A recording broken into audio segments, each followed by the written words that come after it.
Welcome back to Straight Talk from the Homeland. I'm in Armenia,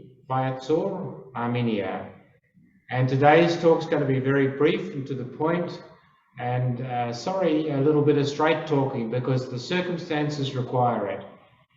My first direct talk is to Charles Michel and President Biden.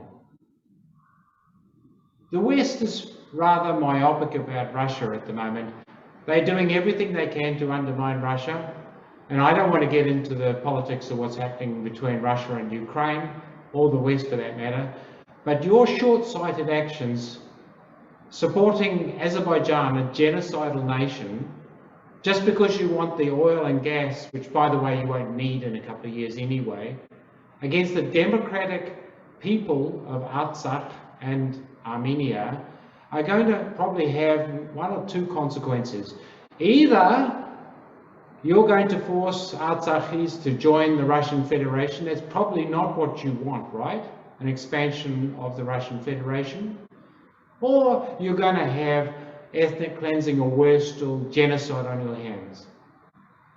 How's that as part of your playbook? I don't think so.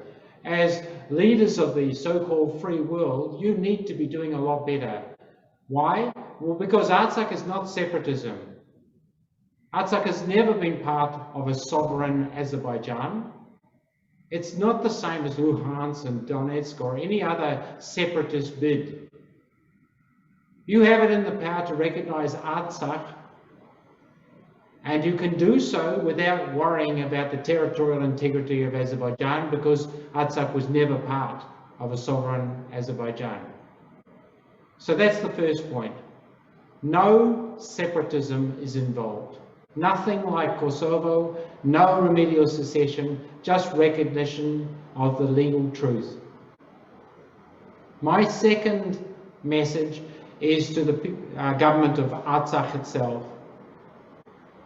I don't know what's happening in Artsakh. We are only a couple of hours away. And yet, no communication from you, even though people like me, many people are trying to help you. What are you doing? You're running around in panic mode fighting fires? You can get a lot of help from people like us. We've been trying for months to communicate with you and to support you.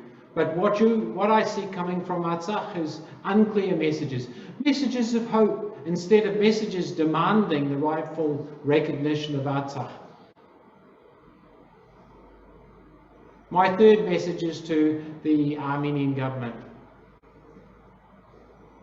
I'm not Armenian, so I can't say who should represent the Armenian people. That is up to the Armenian people, and more than that, it's up to the Armenian people who are here in Armenia themselves, citizens of Armenia.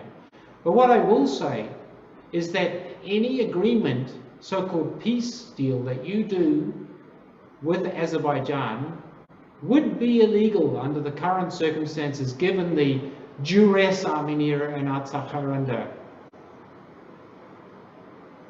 I say it's illegal because you signed the Vienna Convention on the Law of Treaties, so did Baku for that matter, and that forbids any treaty under a forceful act. And that's certainly the case for Armenia and Artsakh right now.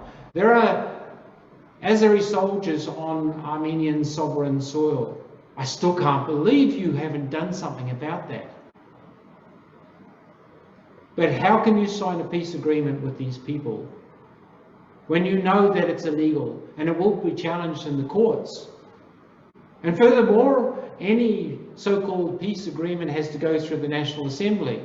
And you can imagine how divisive that is going to be. That is going to split the country.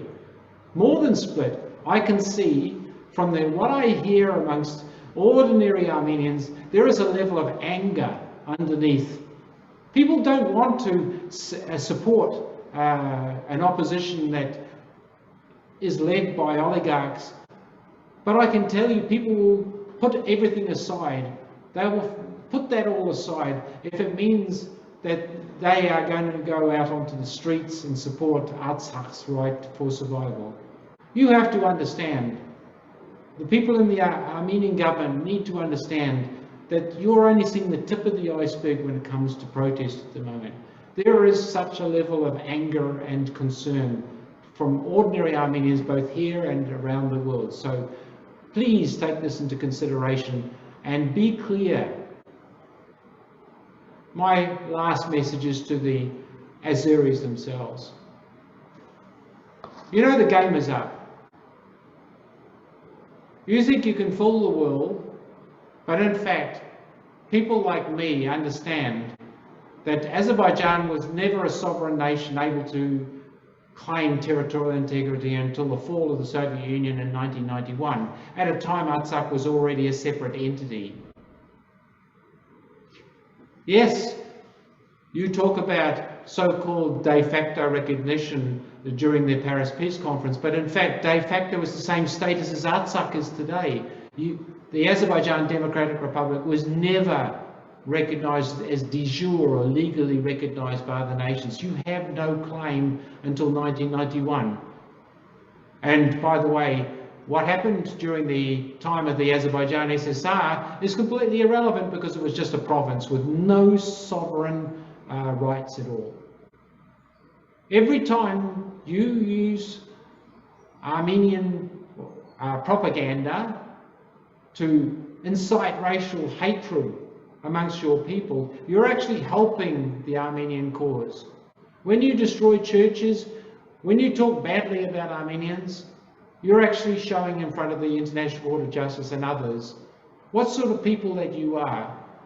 And that's why when the Armenian government talks about opening communication channels, you need to explain how it is that an Armenian or even the Armenians' goods can travel through Azerbaijan territory safely. It's not possible, given the genocidal nature of your regime for the last decades or even century.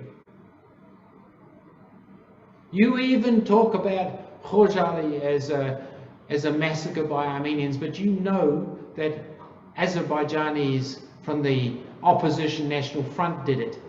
And eventually the Aliyev government benefited from this overthrow of the then Azeri president. You know that those victims, those Turkish victims, were shot in the knees at close range on Azeri-held territory. You know that Azeri reporters filmed it. You know all this, and yet you still continue to incite hatred, racial hatred in the 21st century. Shame on you.